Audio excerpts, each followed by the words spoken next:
With Doubtnut, get instant video solutions to all your maths, physics, chemistry, and biology doubts. Just click the image of the question, crop the question, and get instant video solution. Download Doubtnut app today.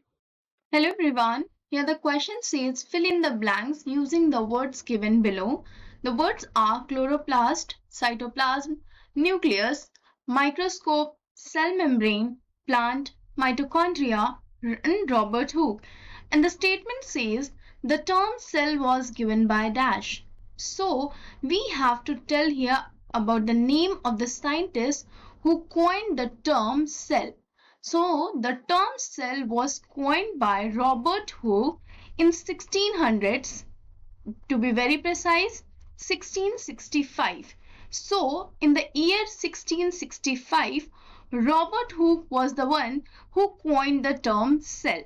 Cell are the basic fundamental and structural unit of life, and this term was coined by Robert Hooke when he was looking through a primitive microscope at a thinly cut piece of cork.